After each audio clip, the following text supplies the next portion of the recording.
자, 헌재. 네. 코미디예요. 네, 코미디고 좀 황당하기도 하고요. 예. 지금 원래 그 대통령 측이 요청한 증인들이에요. 그러니까요. 그러니까 청구인 측이 아니라 피청구인 측이 요청했는데 안봉근 청와대 그 비서관이 나오기로 했는데 안 나왔어요. 예. 안 나오고 오늘 24분 만에 그 종결이 됐는데 왜 안 나온 거냐라고 물었더니 대통령 측에서 뭐라고 답을 하냐면 우리도 모른다. 오호. 그러니까 당신들이 요청한 증인 아니냐라고 했음에도 불구하고 자기네도 아침까지는 나온다고 했는데 이분이 왜 이러는지 모르겠다 이런 식의 얘기를 해서 모두가 황당한 이런 것이었고요. 그다음에 서석구 변호사 있지 않습니까? 예. 대통령 측 대리인단 소속인데 서 변호사님 태극기 이제 이렇게 막 들고 등장하셨어요. 그래서 이제 그 헌법재판소에 있는 관계자가 그 태극기 안 된다고 하니까 태극기를 막 구겨가지고 집어넣는 장면이 오마이TV 카메라에 잡혔습니다. 그러니까 그렇게 이렇게 접지도 않고 막 구겨갖고. 예, 그냥 막 이렇게 넣어가지고 딱 하는 게 그 영상으로 다 잡혀서 지금 아마 굉장히 인터넷에 굉장히 화제가 되고 있을 텐데요. 그러니까 그동안 태극기를 굉장히 신성시하고 태극기 집회라고 불렀던 분들이 정작 대한민국 국기를 그런 식으로 대해도 되는 것이냐. 그러니까 정말 그 태극기에 대한 존엄을 갖고 있는 것이냐 이제 이런 비판도 나오는 것이고요. 세 번째 주목해야 될 분은 이동흡. 예, 이동흡 전 헌법재판관이 출석을 하셨는데요. 그 이분에 대해서는 그 뭐 제가 더 얘기하지 않더라도 비리백화점 뭐 이렇게 자신이 이제 공금을 횡령해서 MMF까지 투자했던 아주 알뜰한 재판관으로 기억이 되는데 예. 이분이 나와서 하신 말씀들 때문에 또 화제가 된 이런 상황입니다. 예. 최 변호사님. 네. 안봉근. 네. 이분은 대통령의 7시간에 대해서 상당히 많은 걸 알고 있을 네. 법한. 그렇죠. 그러니까 그때 누가 그랬습니까? 윤전추 씨가 네. 오전에는 정호성 비서관과 있었고 오후에는 안봉근 비서관과 있었다. 네네. 관저에. 이렇게 증언이 나온 마당이거든요. 그렇습니다. 그리고 지금 대통령의 7시간이라고 하는 것은 헌재 탄핵의 중요한 사유이고 특검도 김영재 원장을 계속 조사하고 박윤채 씨에 대해서도 구속영장을 청구하고 그런 게 결국 대통령이 7시간 동안 실수를 했냐 안 했냐. 국민 생명권 보호의 의무를 지켰냐 안 지켰냐. 이게 핵심이거든요. 그렇습니다. 사실 본인 그 불출석 사유에 따른다고 한다고 하면은 여전히 그 딸을 너무 사랑한 나머지 고등학교 사춘기 딸이 공부하는데 방해될까봐 나오지 않을까 이렇게 생각이 드는데요. 뭐 사실 그건 제가 농담을 하는 것이 아니고 본인이 직접 그렇게 얘기했죠. 하지 않은 불출석 사유서에 썼는 것인데 어제까지만 해도 이게 박근혜 대통령 대리인단이 분명히 나온다라고 했고 벌써 두 번 안 나왔기 때문에 이번에는 나올 거라 생각을 했었었는데 정말 또 안 나왔단 말이에요. 우리가 또 시간을 조금 더 앞으로 돌려보면은 검찰에 나갈 때도 기인적 행동을 했었습니다. 아시다시피 나온다라고 해서 계속 기다리고 있는데 뭐 이상한 사람이 나와서 기자들이 여기 혹시 안봉근 못 봤냐 했더니 아마 저쪽에 있는 것 같다라고 해놓고 마치 자기가 검찰 직원인 것처럼 더벅더벅해서 쓱 들어가고 알고 봤더니 그 사람이 안봉근이었던 거예요. 아, 그랬어요? 그래서 이게 참 기자들 사이에서도 굉장히 독특한 맞아요. 사람이다 했었는데 오늘도 혹시 그런 식으로 해서 성동격서식으로 좀 늦게나 일찍 나오지 않나 이렇게 생각을 하고 있었었는데 결국 안 나왔단 말이에요. 왜 안 나왔을까? 아까 얘기했던 건 표면적인 얘기인 것이고 결국 그 누구보다도 사실을 제일 잘하는 사람이 안봉근이죠. 아시다시피 98년에 이 박근혜 대통령이 국회의원에 나올 때부터 해서 운전수 그런 얘기 하지 않습니까? 휴대폰 잠깐 맡겨두는 들고 있는 핸드폰 잠깐 맡겨두는 그럴 수 있을 만큼 가까운 사람이 이 안봉근 비서관이란 말이에요. 결국은 그날 2014년 4월 16일 날 네. 그때 있는 증언을 했을 경우에 박근혜 대통령에게 어떻게 보면 부담이 될 아니면 그 증언을 통해서 자기가 위증을 해야 될 그럴 위험을 사실상 또한 위증 그런 위험에 어떤 그런 봉착할 가능성이 있었기 때문에 결국 하루에도 수여러 번 나가야지 말아야지 하다가 결국은 아마 오늘 아침 나오기 전에 택시를 타려다가 안 탔을 가능성이 상당히 있지 않을까 싶습니다. 택시를 탔는데 뭐 택시가 부산으로 갔다는 거예요. 그렇죠. 뭐 저쪽 이제 뭐 그냥 동해에 해 뜨는 걸 보러 갔을 수도 있지 않을까 싶습니다. 지금 교수님, 네. 우리 최 변호사님 중요한 포인트를 말씀을 하셨는데, 그러니까 그날 당시 행적을 모르면 모르는 대로 문제, 알면 아는 대로 문제, 그렇죠. 아는 것을 또 사실대로 얘기하면 안 하는 대로 문제. 이거는 그 말 그대로 완전 사면초가 어디 빠져나갈 수 없는 상황이거든요. 그렇죠. 나오는 순간. 대리인단에서 아마 이 안봉근 전 비서관을 그 증인을 신청한 이유는 아마 이거였을 거예요. 아직까지도 그 7시간에 대한 거기에서 모든 게 다 밝히지 않은 상황에서 안봉근 최 변호사님 말씀하셨듯이 안봉근 전 비서관만큼 박 대통령과 가장 가까운 사람이 없어요, 사실은. 예. 그 측근들 중에서도. 그래서 그날에 있었던 일을 상당히 대통령에게 유리한 방향으로 진술을 해줄 것을 기대를 해가지고 사실은 신청한 것 같아요. 처음에 의도는. 그런데 사실 그게 쉽지가 않을 것 같거든요. 아까 그 이후로 많은 게 밝혀졌잖아요. 네, 그래서 사실은 그걸 갖다 짜맞출래 하더라도 사실은 이게 짜맞추기도 굉장히 정교하게 돼야 되거든요. 조금만 핀트가 나가면은 전부 다 바로 위증이라는 것이 드러나기 때문에 본인도 아마 고심 끝에 차마 위증은 하기는 그렇고 그래서 아마 나오지 않았다는 것이 아마 최 변호사님 분석하시기 맞을 것 같고 두 번째 이유는요. 과연 변호인에 대해서 몰랐을까 그걸. 과연 그거를 제가 볼 때는 대리인단에서. 일정 정도 시간 끌기용이 아니었을까. 예. 처음서부터 기대 안 했는데 약간 시간 한번 끌어보자라는 차원도 뭐 조금 있었지 않을까 그렇게 생각이 듭니다. 예. 그렇다고 한다면 지금 대리인단의 전략은 이제 다 노출이 된 거 아니에요? 다 됐죠.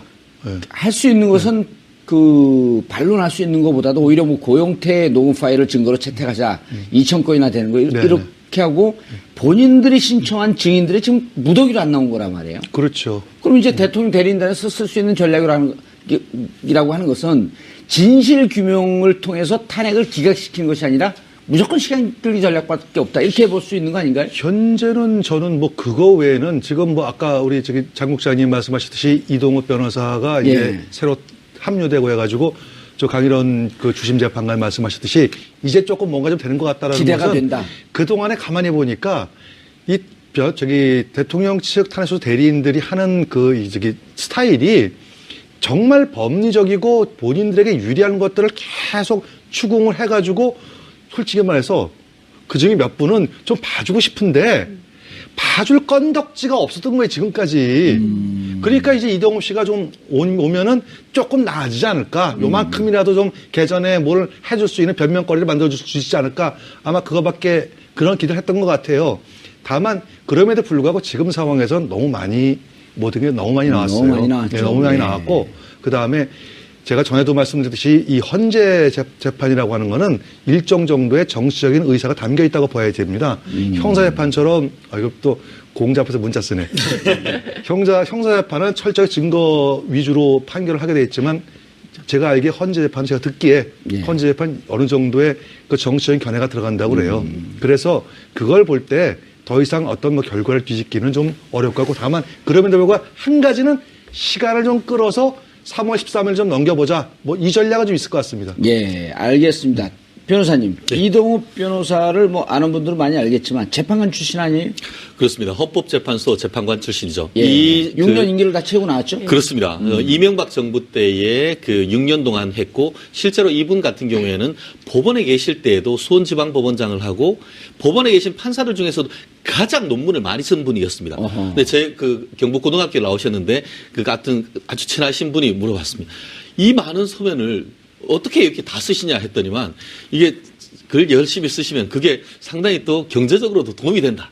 그러니까 본인이 능력도 있고 정말 글도 열심히 쓰셨고 실제로 헌법재판소에서 한국 헌법재판론이라는 이만큼 두꺼운 헌법재판 이론서까지 썼던 분입니다. 그렇기 때문에 사실 지금 박근혜 대통령 측에 같은 경우에는 경험도 있고 예. 이론적으로 강력한 분이 들어왔기 때문에 적어도 지금까지 어떤 사실관계는 상당 부분 드러났다라고 하면 이제부터는 법리적인 논쟁에 있어서 상당 부분 보강이 됐고 검찰이 이제 뭐 국회죠. 국회 측이 어떻게 보면 상당 부분 긴장을 해야 될 그런 상황이 아닌가 싶습니다. 그런데 아까 이제 잠깐 얘기했지만 그 장윤선 기자가 이른바 그때 당시에 이제 헌법재판소장으로 지명됐는데 여러 가지 불미스러운 일로 낙마했단 말이에요. 그렇습니다. 그런데 영향을 미치진 않을까요?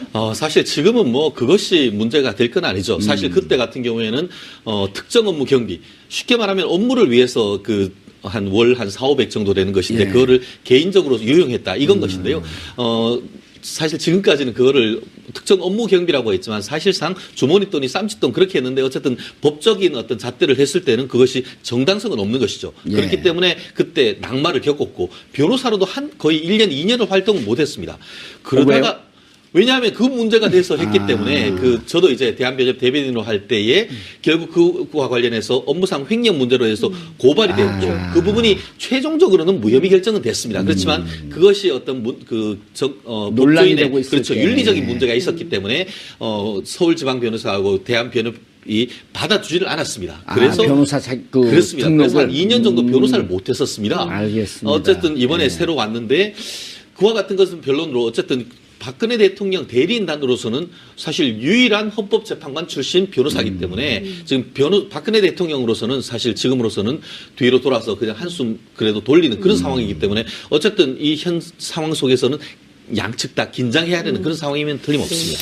근데 그 예. 이동욱 재판관과 관련해서 물론 이제 오늘 강일원 주심이 이동욱 재판관이 오시니까 이제 헌법재판 하는 것 같다. 그동안 대통령을 너무 피의자처럼 그 형사재판을 해서 좀 마음이 아팠다. 이제 이런 얘기를 했는데요. 물론 이제 그렇게 볼 측면도 있지만 왜 의원님께서 언젠가 한번 계속 살려고 꾀를 내는데 결국 죽을 꾀만 낸다 이런 얘기를 하셨는데 그 대표적인 게 이동욱 재판관과 관련된 여론이 아닌가 싶어요. 그러니까 물론 다 지나간 사건이라고 치부할 수도 있지만 언론에서는 다시 그거를 다 복귀해서 전부 보도를 하고 있거든요. 그러니까 앞서 말씀 주신 대로 특정 업무 경비 유용 문제와 관련해서는 모두 6년 동안 3억 2천만 원을 유용을 했고 심지어 거기에 그 개인 계좌에 넣어가지고 뭐 신용카드 결제 대금으로도 썼죠, 보험료로도 썼죠, 자녀 유학비로도 썼죠, 경조사비로도 했죠. 네. 심지어 단기성 금융투자 상품 있잖아요, MMF 여기에도 투자를 했어요. 그래서 굉장히 큰 비난을 받았죠. 업무상 쓸 수 있는 돈이었죠. 그냥 개인이 만들어 쓰라고 하는 아니, 건 그러니까 아니었던 업무상 거죠. 경비죠.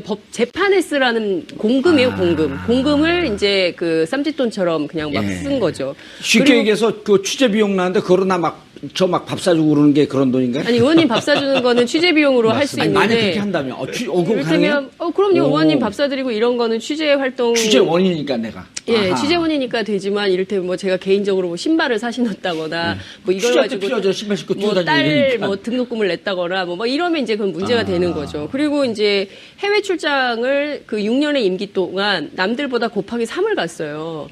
그래서 갔는데 혼자 간 게 아니라 부부 동반을 해서 가서 해명이 더 황당한 거예요. 수행하는 비서관 역할을 했기 때문에 괜찮다. 이거는 납득할 수가 없는 주장인 것이죠. 부인과 그리고 함께 관용차가 이분이 2대를 썼어요. 왜냐고 물어봤더니 내가 분당살기 때문에 2대가 필요하다. 이런 얘기를 그게 했습니다. 무슨 얘기예요, 그거는? 짝홀수 뭐 얘기. 말이 안 되는 얘기죠. 그러니까 뭐냐면 홀짝이요? 짝홀수 바로 그 얘기예요. 홀짝. 그러니까 이게 그 주차가 뭐 오늘은 1일 뭐 홀수만 주차할 수 있고 짝수만 주차할 수 있는 날이 있잖아요. 관공서니까. 관공서니까. 예, 그래서 분당살기 때 근데 그 해명 자체가 국민들이 도저히 납득할 수 없는 뭐 이런 것이었죠. 그리고 뭐 위장전입 문제도 있었고요. 굉장히 그래서 비리백화점 별명이 재밌네요. 뭐냐면 이돈흡. 흡사마예요. 왜 흡사마냐면 왜 돈흡이냐면 돈을 흡수한다. 그래서 이돈흡, 흡사마. 그리고 너무 이동흡을 명예훼손 쪽 아니요, 이거 다 언론에 다 언론 나온 나온 얘기예요. 거예요? 그럼요. 이 예. 돈흡? 예, 이돈흡, 흡사마. 이 당시에 다 흡사마는 유행했던. 뭐예요? 흡사마. 그러니까 이제 무슨 마귀처럼.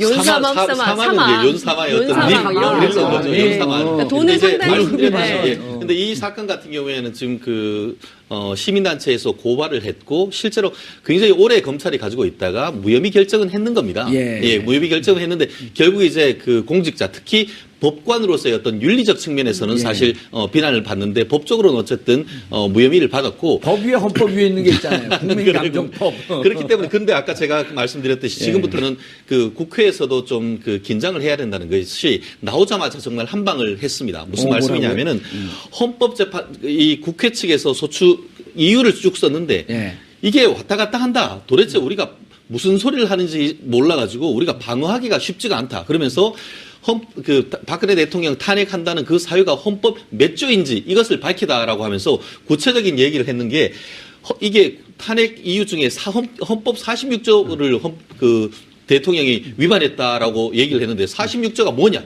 이게 그 국회의원이 청렴 의무와 관련해 가지고 국회의원이 업무와 관련해서 국가기관이나 공공단체에서 이익을 이렇게 취득하는 그걸 하지 해서는 안 된다라고 했는데 봐라 그거는 대통령이 아니고 국회의원에 관한 규정 아니냐.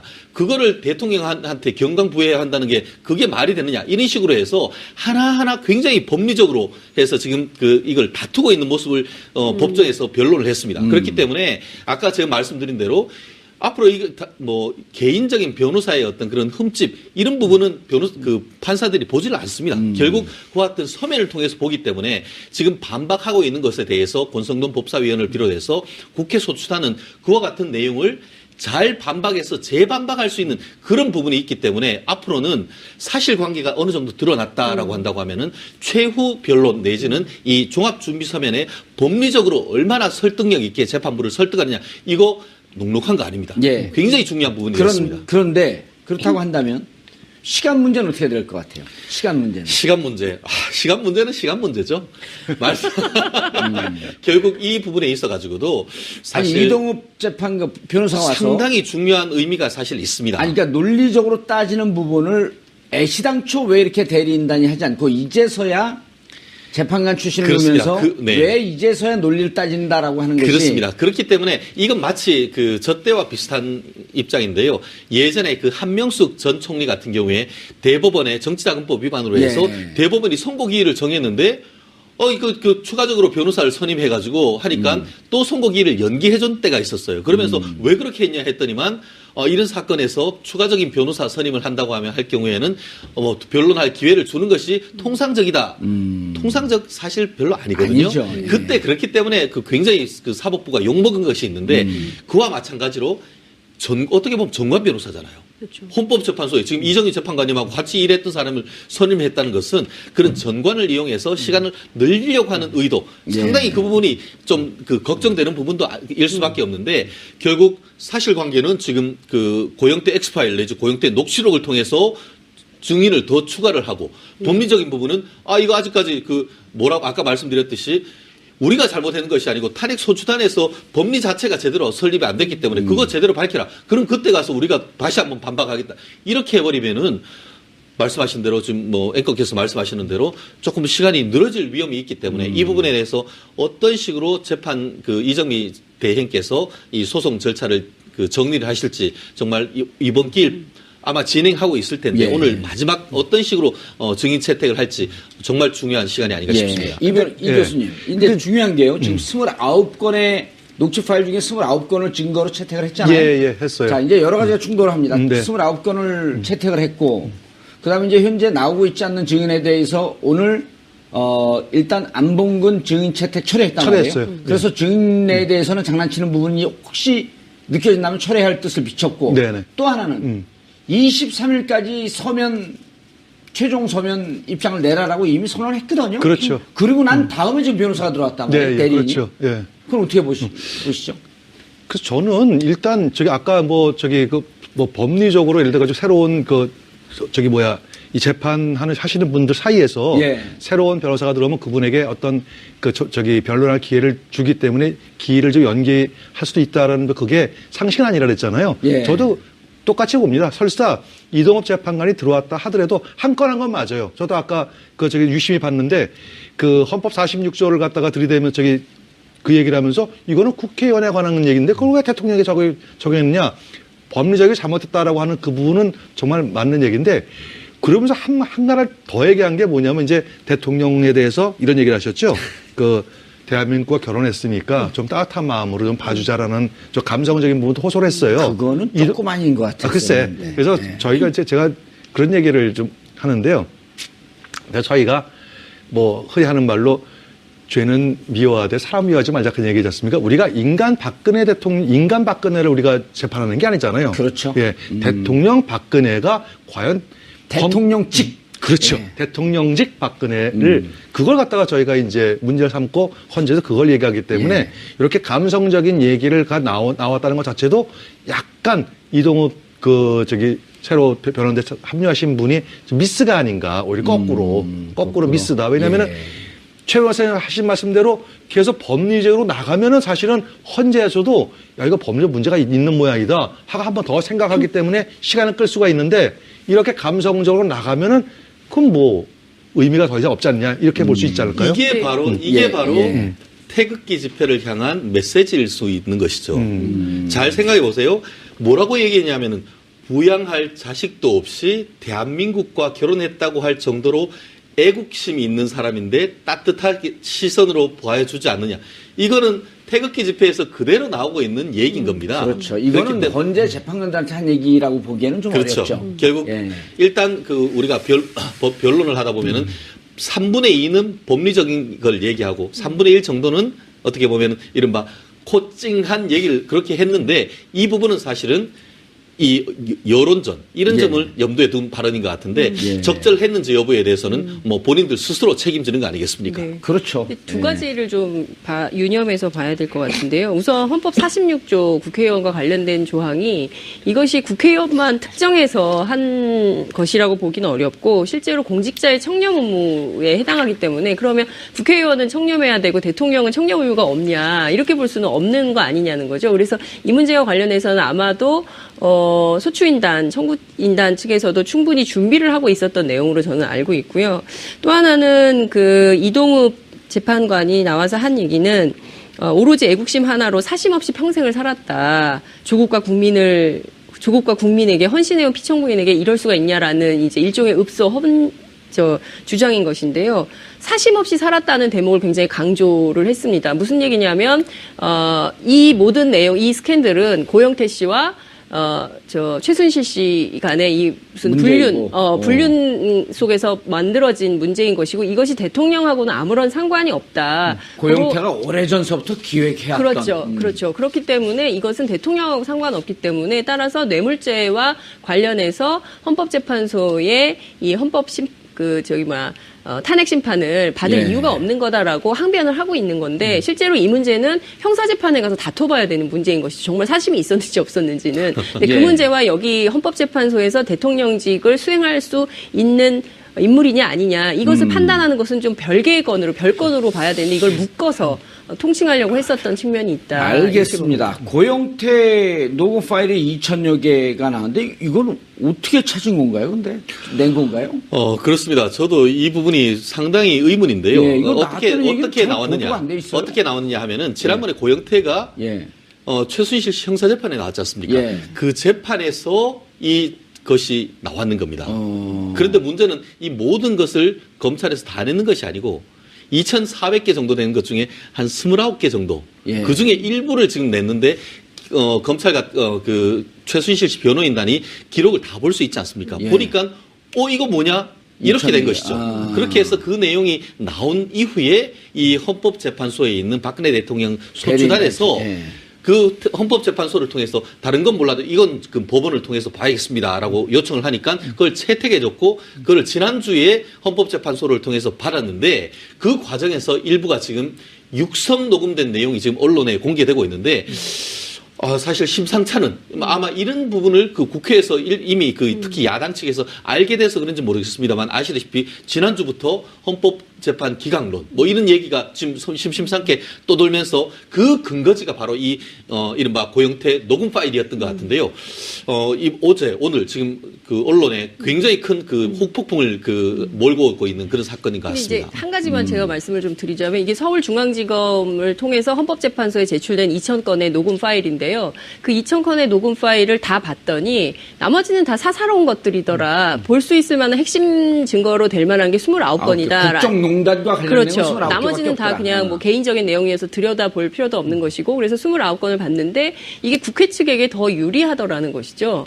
그래서 국회 측이 오히려 요청을 오늘 한 것이고요. 국회 측의 요청을 헌재가 받아들인 겁니다. 29개만 채택이 된 그렇습니다. 거죠? 2,000개 중에 29개만 채택이 된 거고요. 그리고 오늘 권성동 위원장이 무슨 얘기를 했냐면 기자들한테 이것이 결코 국회 측에게 소추인단 측에 불리하지 않다. 이제 않다. 이런 얘기를 했는데 핵심적인 건 이런 거예요. 그러니까 고영태 씨가 김수현 고원기획 대표, 류상영 WK 부장하고 나눈 대화인데 VIP는 이 사람이 없으면 아무것도 못해. 진짜 뭐 하나도 결정을 못해. 글씨 하나, 연설문 토시 하나도 못해. 여기서 이 사람은 최순실 씨를 이야기하는 것입니다. 예. 그리고 VIP가 신임해 봤자 VIP가 쳐낼 놈들은 다 소장은 최순실 씨 최순실 얘기하는 씨죠. 건데요. 소장 말 한마디면 다 까내는 거야, 까이는 거야.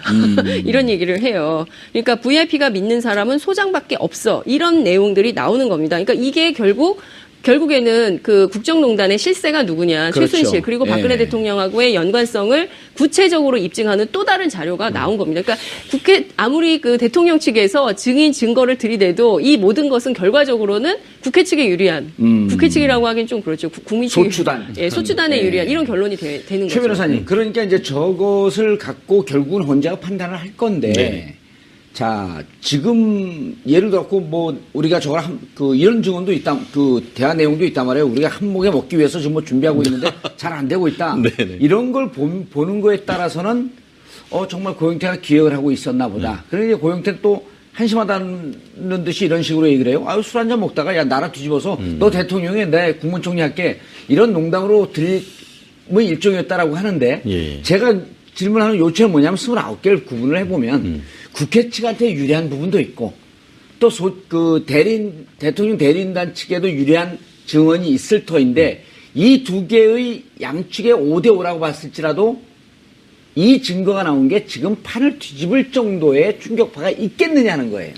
저는 그렇게 생각합니다. 아직까지는 물음표다. 무슨 말씀이냐면은 2,200개 중에 상당 부분 거의 제가 알기로도 한 1,000개 정도는 이 김모 고은기획 대표가 개인이 아침에 전화형으로 굿모닝 이런 내용이었다는 거예요. 예. 그런데 그 나머지 한 1,000개 정도에서 29개 정도는 이게 나왔는데 그 이외에 다른 내용이 어떤 내용이 있는지 이게 굉장히 중요하다는 겁니다. 지금 오늘 그 언론 보도를 봤을 때는 이 박근혜 대통령 소추단에서 그 중에 핵심적인 내용을 1시간 정도로 파일을 만들었다고 합니다. 그 내용을 다음 헌법재판소에서 틀겠다 이렇게 나오는데 그 내용에서 무엇이 나왔는지가 굉장히 중요한데요. 소추단 측에서라고 한다면 본인들에게 박근혜 유리한 대통령 것. 측에서 그렇죠. 박근혜 대통령 측에서. 대리인단 측에서요? 예, 그렇습니다. 오늘 같은 경우에는 지금 그 헌법재판소에서 이 29개에 대한 것을 그 권성동 법사위원장을 비롯해서 이 소추단에서 증거로 제출을 했습니다. 예. 저도 그 파일을 받았는데요. 그 내용이 지금 계속 언론에 나오고 있고 그것 이외에 다른 것을 한 1시간 정도 편집을 해서 나오겠다 하는데 그 내용이 무엇인지가 굉장히 중요합니다. 그 내용과 관련해서 아까 어떤 내용이 있냐면은 노승일 씨가 고영태 씨를 뭐라고 불렀냐 하면은 왕의 남자라고 불렀다는 겁니다.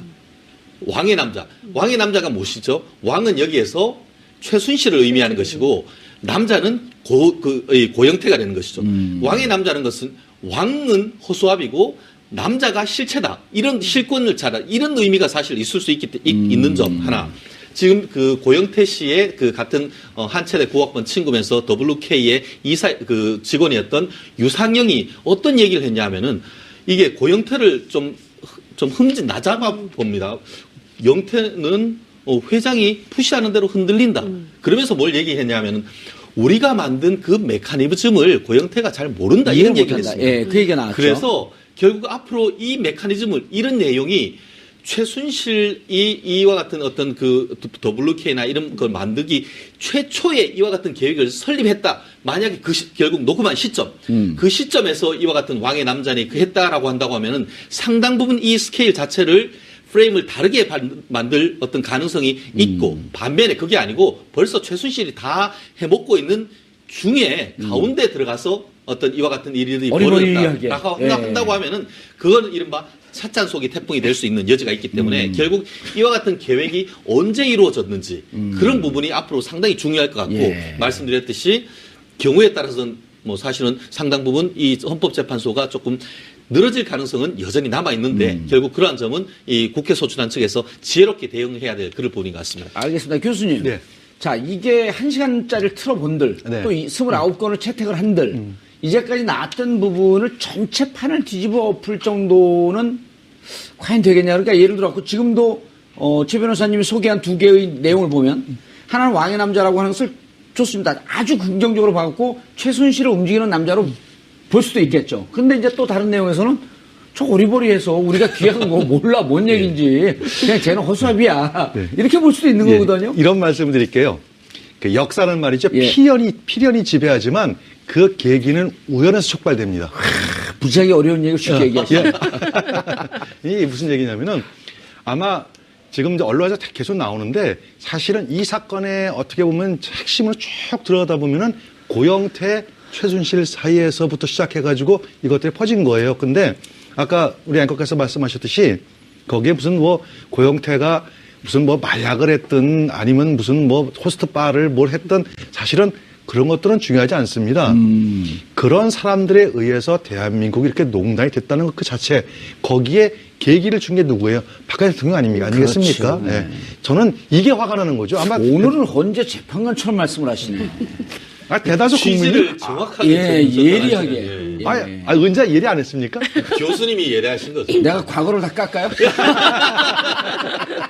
알겠습니다. 그래서 예. 제가 볼 때는 이 어떠한 녹음 파일이 나와도 지금 그건 맞아요. 아마 이 고영태도 아마 그 사심이 있었을 거예요. 왜 사심이 있었냐면 하는 거 보니까 최순실이가 전화하면은 차관들이 와가 줄을 서 무슨 사무실 얻는데도 그 K스포츠 그 빌딩 네. 사무실 얻는데 수석 비서관하고 청와대 사람들이 나와가지고 하다못해 쓰레기통까지 이거 하자고 이렇게 제가 고영태라도요. 야 이거 만만하죠.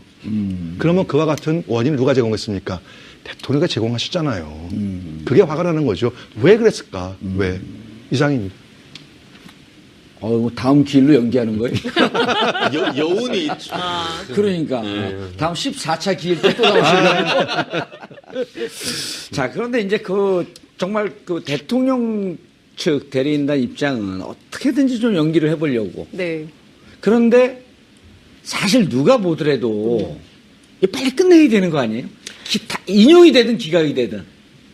기각이 되면 안 된다고 생각을 하고요. 아니, 그러니까 저는. 인용이 되든 기각이 되든 예, 어쨌든 지금 결론을 내야죠. 결론을 빨리 내야 되는 거죠, 상황. 근데 저는 이미 이제 결론은 앞에 말씀 주신 대로 22일 날까지 변론 기일을 종결하고 23일 날 최종 변론을 하고 그다음에 평의 판결 절차 거쳐서 결정문 쓰는데 2주 잡는다면 3월 초, 3월 9일, 3월 16일 두 가지 얘기가 나오잖아요. 3월 9일이거나 아니면 이정미 재판관이 서명까지 다 해서 선고만 3월 16일 날 하는 방안까지 나오기 때문에 저는 여기 이 범주에서 크게 벗어나는 방향으로 흔들릴 가능성은 없다고 저는 개인적으로 생각을 합니다. 만약에 이 판이 흔들리고 국민의 민의와 전혀 동떨어진 결론이 나게 된다면 저는 정말 지금 가뜩이나 지금 막 되는 게 없잖아요. 뭐 AI의 구제역에 그다음에 대외관계 엉망진창이죠. 그리고 공무원들 뭐 아무것도 일을 안 한다고 하죠. 뭐 기존에 많이 있었던 이슈들이 있지 않습니까? 양극화, 뭐 청년 실업 문제 이런 하나도 해결이 안 되는 상황에서 불만은 더 커진다고 생각을 합니다. 알겠습니다. 혼란도 커지고요. 최 변호사님, 궁금한 게 이런 거예요. 지금 이제 우리 교수님도 얘기했고 어쨌든 지금까지 너무나 많은 얘기가 나온 거예요. 그리고 특검이 지금 이제 한간에 따르면 이제까지 전체 수사할 거에 30%밖에 못했다라고 함에도 불구하고 증거들이 차고 넘친다는 거 아니에요. 그래서 대통령이 어떻게 4년 동안 통치를 해왔는지는 나왔는데 이번에 29개의 증언, 그다음에 그 다음 기일에서 1시간짜리 음원 파일이 나온다고 한들 23일 서면 내라고 한 이 일정이 바뀌겠냐 하는 겁니다. 지금 재판으로서는 일단 그와 같은 재판장님의 이제 진행 자체는 원칙적으로 지켜질 겁니다. 그렇지만 우리가 정치가 생물이라 하듯이 이 소송도 생물이라고 하기 때문에 원칙은 그렇게 되지만 경우에 따라서는 증인이 또 미뤄지거나 추가로 신청을 하게 된다고 하면은 사실 미뤄질 가능성은 아직 남아 있습니다. 그런데 아시다시피 결정상이 했는데 23일까지 내라고. 재판은 진짜 하다 보면은 꼭 그래 되지 않습니다. 재판 저희가 소송을 할 때 제일 어려운 게 변호사님 이거 언제 끝나겠습니까? 정말 그게 제일 어려운 것 같은데요. 이 사건 같은 경우에도 원칙적으로 국민의 공감대는 최대한 빨리 하려는 공감대는 있지만 그렇죠. 여전히 어떤 실체적 진실을 밝힐 기회를 달라라고 했을 때 그거를 매몰차게 끊기가 만만치가 않을 겁니다. 거기다가 이정미 재판관님보다 이동국 전 재판관님이 더 선임입니다. 그와 같이 좀 강력하게 주장했을 경우에는 적어도 절차적인 측면에서는 약간 미룰 가능성도 없지 않았습니다. 그렇기 때문에 이와 같은 부분에 있어서 국민의 어떤 나름대로의 의사나 이런 부분이 재판 진행에 상당히 의미가 있다. 이렇게 말씀드리고 싶습니다. 알겠습니다. 자, 헌재. 네. 코미디예요. 네, 코미디고 좀 황당하기도 하고요. 예. 지금 원래 대통령 측이 요청한 증인들이에요. 그러니까요. 그러니까 청구인 측이 아니라 피청구인 측이 요청했는데 안봉근 청와대 그 비서관이 나오기로 했는데 안 나왔어요. 예. 안 나오고 오늘 24분 만에 그 종결이 됐는데 왜 안 나온 거냐라고 물었더니 대통령 측에서 뭐라고 답을 하냐면 우리도 모른다. 오호. 그러니까 당신들이 요청한 증인 아니냐라고 했음에도 불구하고 자기네도 아침까지는 나온다고 했는데 이분이 왜 이러는지 모르겠다 이런 식의 얘기를 해서 모두가 황당한 이런 것이었고요. 그다음에 서석구 변호사 있지 않습니까? 예. 대통령 측 대리인단 소속인데 서 변호사님 태극기 이제 이렇게 막 들고 등장하셨어요. 그래서 이제 그 헌법재판소에 있는 관계자가 그 태극기 안 된다고 하니까 태극기를 막 구겨가지고 집어넣는 장면이 오마이TV 카메라에 잡혔습니다. 그러니까 이렇게 그렇게 접지도 않고 막 구겨갖고. 예, 그냥 막 이렇게 넣어가지고 딱 하는 게 그 영상으로 다 잡혀서 지금 아마 굉장히 인터넷에 굉장히 화제가 되고 있을 텐데요. 그러니까 그동안 태극기를 굉장히 신성시하고 태극기 집회라고 불렀던 분들이 정작 대한민국 국기를 그런 식으로 대해도 되는 것이냐. 그러니까 정말 그 태극기에 대한 존엄을 갖고 있는 것이냐 이제 이런 비판도 나오는 것이고요. 세 번째 주목해야 될 분은 이동흡. 네, 이동흡 전 헌법재판관이 출석을 하셨는데요. 그 이분에 대해서는 그 뭐 제가 더 얘기하지 않더라도 비리백화점. 뭐 이렇게 자신이 이제 공금을 횡령해서 MMF까지 투자했던 아주 알뜰한 재판관으로. 그래서 이게 참 기자들 사이에서도 굉장히 독특한 맞아요. 사람이다 했었는데 오늘도 혹시 그런 식으로 해서 성동격서식으로 좀 늦게나 일찍 나오지 않나 이렇게 생각을 하고 있었었는데 결국 안 나왔단 말이에요. 왜 안 나왔을까? 아까 얘기했던 건 표면적인 얘기인 것이고 결국 그 누구보다도 사실을 제일 잘하는 사람이 안봉근이죠. 아시다시피 98년에 이 박근혜 대통령이 국회의원에 나올 때부터 해서 운전수 그런 얘기 하지 않습니까? 휴대폰 잠깐 맡겨두는 들고 있는 핸드폰 잠깐 맡겨두는 그럴 수 있을 만큼 가까운 사람이 이 안봉근 비서관이란 말이에요. 결국은 그날 2014년 4월 16일 날 예. 그때 있는 증언을 했을 경우에 박근혜 대통령에게 어떻게 보면 부담이 될 아니면 그 증언을 통해서 자기가 위증을 해야 될 그럴 위험을 사실상 위증. 또한 예. 그런 위증 그런 위험에 어떤 그런 봉착할 가능성이 있었기 때문에 결국 하루에도 수여러 번 나가야지 말아야지 하다가 결국은 아마 오늘 아침 나오기 전에 택시를 타려다가 안 탔을 가능성이 상당히 있지 않을까 싶습니다. 택시를 탔는데 뭐 택시가 부산으로 갔다는데. 아, 그렇죠. 뭐 저쪽 이제 뭐 그냥 동해에 해 뜨는 걸 보러 갔을 수도 있지 않을까 싶습니다. 지금 교수님, 네. 우리 최 변호사님 중요한 포인트를 말씀을 하셨는데, 그러니까 그날 당시의 행적을 모르면 모르는 대로 문제, 알면 아는 대로 문제, 그렇죠. 아는 것을 또 사실대로 얘기하면 안 하는 대로 문제. 이거는 그 말 그대로 완전 사면초가 어디 빠져나갈 수 없는 상황이거든요. 그렇죠. 나오는 순간. 대리인단에서 아마 이 안봉근 전 비서관을 그 증인을 신청한 이유는 아마 이거였을 거예요. 아직까지도 그 기억이 되는데 예. 이분이 나와서 하신 말씀들 때문에 또 화제가 된 이런 상황입니다. 예. 최 변호사님. 네. 안봉근. 네. 이분은 대통령의 7시간에 대해서 상당히 많은 걸 알고 있을 네. 법한. 그렇죠. 그러니까 그때, 누가 그랬습니까? 윤전추 윤전추. 씨가. 네. 오전에는 정호성 비서관과 있었고, 오후에는 안봉근 비서관과 있었다. 네네. 관저에. 이렇게 증언이 나온 마당이거든요. 그렇습니다. 그리고 지금 대통령의 7시간이라고 하는 것은 헌재 탄핵의 중요한 사유이고, 특검도 김영재 원장을 계속 조사하고 박윤채 씨에 대해서도 구속영장을 청구하고 그런 게 결국 대통령이 7시간 동안 실수를 했냐 안 했냐, 국민 생명권 보호 의무를 지켰냐 안 지켰냐, 이게 핵심이거든요. 그렇습니다. 사실 본인 그 불출석 사유에 따른다고 한다고 하면은 여전히 그 딸을 너무 사랑한 나머지 고등학교 사춘기 딸이 공부하는데 방해될까봐 나오지 않을까 이렇게 생각이 드는데요. 뭐 사실 그건 제가 농담을 하는 것이 아니고 본인이 직접 그렇게 얘기했죠. 하지 않은 불출석 사유서에 썼는 것인데 어제까지만 해도 이게 박근혜 대통령 대리인단이 분명히 나온다라고 했고 벌써 2번 안 나왔죠. 안 나왔기 때문에 이번에는 나올 거라 생각을 했었었는데 정말 또 안 나왔단 말이에요. 우리가 또 시간을 조금 더 앞으로 돌려보면은 검찰에 나갈 때도 기인적 행동을 했었습니다. 아시다시피 나온다라고 해서 계속 기다리고 있는데 뭐 이상한 사람이 나와서 기자들이 여기 혹시 안봉근 못 봤냐 했더니까 아마 저쪽에 있는 것 같다라고 해놓고 마치 자기가 검찰 직원인 것처럼 더벅더벅 해서 쓱 들어가고 알고 봤더니 그 사람이 안봉근이었던 거예요. 아, 그랬어요? 그 7시간에 대한 거기에서 모든 게 다 밝히지 않은 상황에서 안봉근 최 변호사님 말씀하셨듯이 안봉근 전 비서관만큼 박 대통령과 가장 가까운 사람이 없어요, 사실은. 예. 그 측근들 중에서도. 그래서 그날에 있었던 일을 상당히 대통령에게 유리한 방향으로 진술을 해줄 것을 기대를 해가지고 사실은 신청한 것 같아요. 처음에 의도는. 그런데 사실 그게 쉽지가 않을 것 같거든요. 아까 그 이후로 많은 게 밝혀졌잖아요. 예, 그래서 사실은 그걸 갖다 짜맞출래 하더라도 사실은 이게 짜맞추기도 굉장히 정교하게 돼야 되거든요. 조금만 핀트가 나가면은 전부 다 바로 위증이라는 것이 드러나기 때문에 본인도 아마 고심 끝에 차마 위증은 하기는 그렇고 그래서 아마 나오지 않았다는 것이 아마 최 변호사님 분석하시기 맞을 것 같고 두 번째 이유는요. 과연 변호인에 대해서 몰랐을까 그걸. 과연 그거를. 제가 볼 때는 대리인단에서. 일정 정도 시간 끌기용이 아니었을까. 예. 처음서부터 기대 안 했는데 약간 시간 한번 끌어보자. 라는 차원도 뭐 조금 있었지 않을까 그렇게 생각이 듭니다. 예. 그렇다고 한다면 지금 대리인단의 전략은 이제 다 노출된 거 아니에요? 다 됐죠.